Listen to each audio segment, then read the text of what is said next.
All right, Warriors, here's your Monday One Take Wonder. Just a reminder, we got Venture Vets this Thursday, and then we're off for Christmas week.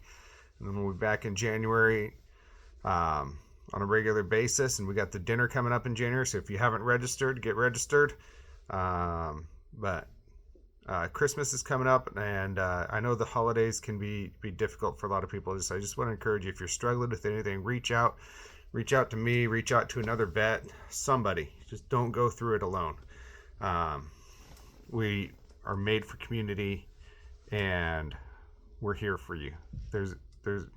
And if you can't find anybody, I mean, you should turn to Jesus first. So no matter what, he's here for you.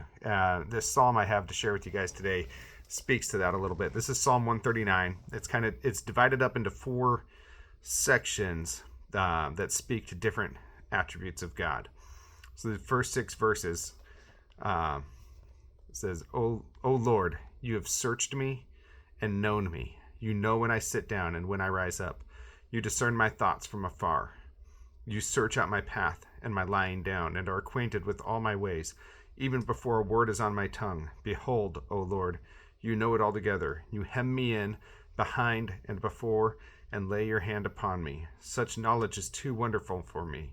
It is high, I cannot attain it. God knows everything about you, everything you've done, everything you're going to do. He knows the path that he's had laid out for you. He knows everything. He knows you intimately. He knows the experiences you've been through, the stuff that is hard to talk about with family and friends that haven't been there and aren't able to relate. God knows. He's been there with you. And then these next 6 verses, it says, where shall I go from your spirit, or where shall I flee from your presence? If I ascend to heaven, you are there. If I make my bed in Sheol, you are there. If I take the wings of the morning and dwell in the uttermost parts of the sea, even there your hand shall lead me, and your right hand shall hold me. If I say, surely the darkness shall cover me, and the light about me be night. Even the darkness is not dark to you. The night is bright as the day, for darkness is as light with you. So there's nowhere you can go. You can't go anywhere that God's not there. Nowhere is too high, too low, too far. You can't escape God's presence. He's with you, walking through everything with you, every part of the day, in every part of your life. He's there. Even if you can't feel him and it doesn't feel like, he's there and he's walking with you. So he knows everything about you, and he's always there with you. He's the perfect person to rely on and call on when you don't have anybody else. And then reach out to us after you've called on God. Then it says, for you formed my inward parts. You knitted me together in my mother's womb. I praise you, for I am fearfully and wonderfully made. Wonderful are your works. My soul knows it very well. My frame was not hidden from you when I was being made in secret, intricately woven in the depths of the earth. Your eyes saw my unformed substance. In your book were written, every one of them, the days that were formed for me, when as yet there was none of them. How precious to me are your thoughts, O God! How vast is the sum of them! If I would count them, they are more than the sand.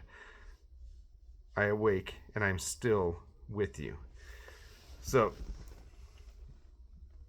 God created you to be who you are. There's no mistakes. You are exactly who you were supposed to be because God made you to be that way. He made the way you look. He made your personality. He made your characteristics. Everything about you, God knew and formed even before you were conceived by your parents. And he's thinking about you all the time. This is how vast is the sum of your thoughts. They're more than the sand. That's how much he thinks about us and how much he cares about us. God is for you. He is with you. And then this last portion sounds rough, but we'll talk about it. It says, oh, that you would slay the wicked, O God. O men of blood, depart from me. They speak against you with malicious intent. Your enemies take your name in vain. Do I not hate those who hate you, O Lord? And do I not loathe those who rise up against you? I hate them with complete hatred. I count them my enemies.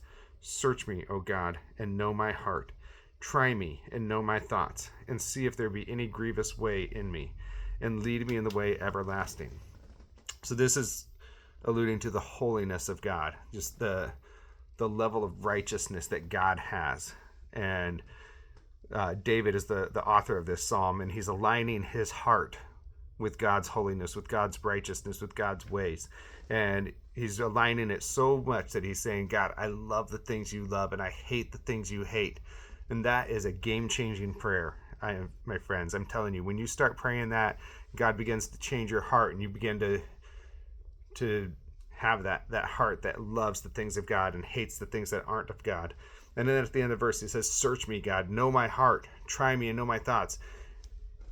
See if there's anything in me, and then lead me in the way everlasting. It's an invitation to God to change our hearts. So that's my encouragement for you guys. Invite God in. Begin to ask God to change your heart, to love the things that he loves and hate the things that he hates. And remember that no matter what you're going through, no matter how hard the season is, that God is with you, he knows you, and he made you, and he's thinking of you.